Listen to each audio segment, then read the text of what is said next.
Assalamualaikum warahmatullahi wabarakatuh. Perkenalkan, nama saya Rahmat Hidayat, NPM 21210281. Dalam video ini saya akan menjelaskan sedikit tentang fikih munakahat.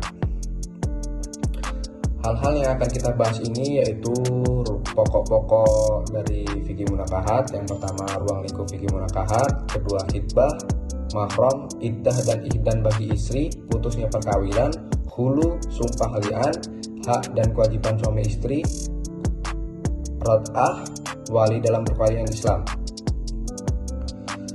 Kemudian selanjutnya pengertian fikih munakahat. Fikih munakahat terdiri dari dua kata, yaitu fikih dan munakahat. Secara bahasa berasal dari kata fikha, yafkahu, yang berarti faham. Kemudian fikih munakahat adalah aturan hukum tentang pernikahan mulai dari akad nikah hingga aturan dalam berumah tangga. Selanjutnya ruang lingkup fikih munakahat yaitu meminang, nikah, dan talak. Kemudian selanjutnya adalah khitbah. Khitbah diambil dari bahasa Arab yang artinya peminangan. Menurut etimologi, meminang atau melamar artinya meminta wanita untuk dijadikan istri bagi diri sendiri atau orang lain. Menurut terminologi, peminangan ialah kegiatan upaya ke arah terjadinya hubungan perjodohan antara seorang pria dengan seorang wanita atau seorang laki-laki meminta kepada seorang perempuan untuk menjadi seorang istri, dengan cara yang umum berlaku di tengah masyarakat. Syarat-syarat khitbah dibagi menjadi dua macam, yaitu syarat-syarat mustasinah dan syarat lazimah. Kemudian mahram. Kata mahram sendiri diambil dari kata bahasa Arab al-mahram yang memiliki makna yaitu semua orang yang dilarang atau haram untuk dinikahi selamanya karena sebab keturunannya, persusuan atau pernikahan dalam syariat Islam. Yang dimaksud persusuan yaitu mereka dalam satu susu ibu. Secara istilah, di kalangan ulama fikih, kata mahram didefinisikan sebagai para wanita yang diharamkan untuk dinikahi secara permanen, baik karena faktor kerabat ataupun perbesanan. Mahram terbagi menjadi dua, yaitu mahram mu'obat, artinya orang-orang yang diharamkan untuk dinikahi selama mahram muqat, artinya orang yang haram dinikahi untuk sementara waktu. Kemudian selanjutnya mahar.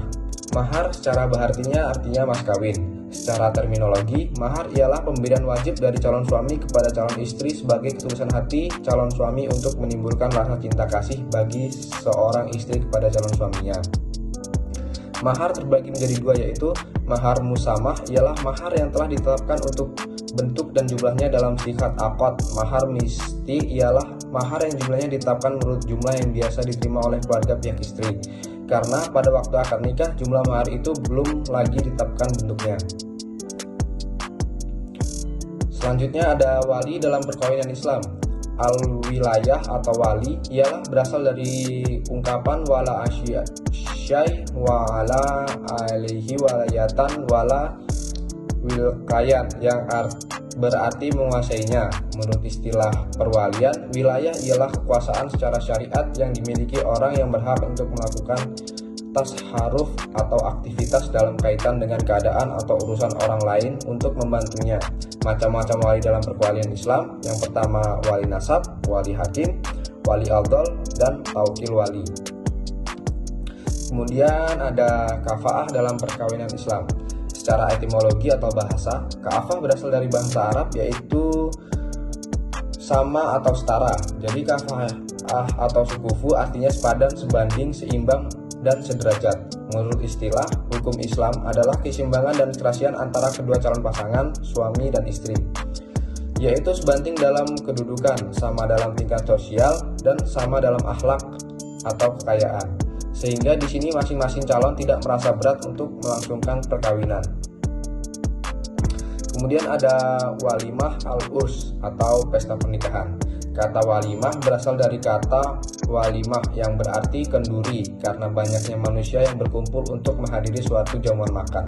Sedangkan menurut Syai'in Sabik, walimah itu berarti jamuan khusus yang diadakan dalam perayaan pesta perkawinan atau setiap jamuannya untuk pesta lainnya.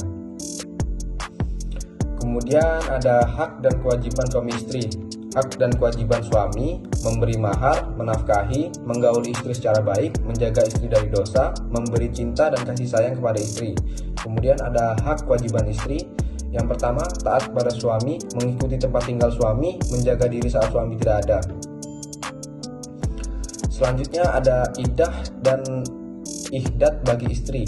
Iddah berarti saat menunggu bagi perempuan atau istri untuk mengetahui kekosongan rahimnya untuk memastikan bahwa dia tidak hamil atau karena ta'abud atau untuk menghilangkan rasa sedih atas kepergian sang suami. Sedangkan ihdad berarti masa berkabung merupakan suatu kondisi. Seorang istri harus menahan diri atau berkabung selama 4 bulan 10 hari. Selama masa itu, istri hendaknya menyatakan dukanya dengan tidak berhias, dengan tidak memakai parfum, tidak bercelak mata, dan tidak boleh keluar rumah. Kemudian ada putusnya perkawinan. Putusnya perkawinan yaitu berakhir hubungan perkawinan antara seorang laki-laki dan seorang perempuan yang selama hidup menjadi sepasang suami istri. Putusnya perkawinan dikarenakan faktor seperti berikut. Yang pertama ada kematian, perceraian, dan putusan pengadilan. Selanjutnya ada hulu. Hulu secara etimologi berarti melepaskan. Hulu adalah tolak bersama perceraian yang dilakukan karena hendak istri untuk melepaskan ikatan perkawinan dengan memberikan tebusan seperti ganti rugi harta atau biaya hidup yang dipinta dan harus dipenuhi oleh pemilik akad yaitu suami. Ketika hulu telah selesai dilaksanakan, maka suami dan istri tersebut tidak dapat rujuk kembali. Selanjutnya ada sumpah li'an. Menurut bahasa, li'an berarti jauh dan laknat atau kutukan. Secara terminologi, li'an merupakan suatu ucapan sumpah yang dilakukan oleh seorang suami kepada istrinya. Dengan 5 kali sumpah pada sumpah yang terakhir, suami mengucapkan sumpah yang diikuti dengan laknat kepadanya jika dia dusta. Kemudian ada rodha. Secara etimologi berasal dari kata adha yurudhu irdan yang artinya menyusui atau menyusu payudara. Istilah rodha biasanya dipakai untuk tindakan menyusui pada manusia. Rodha dapat diartikan sampainya air susu perempuan yang keluar masuk ke tenggorokan anak kecil yang umumnya belum sampai 2 tahun atau 24 bulan. Baik, mungkin sekian video yang penjelasan yang dapat saya sampaikan. Kurang dan lebihnya saya mohon maaf. Pada Allah Subhanahu wa ta'ala. Wabillahi taufiq wal hidayah. Wassalamualaikum warahmatullahi wabarakatuh.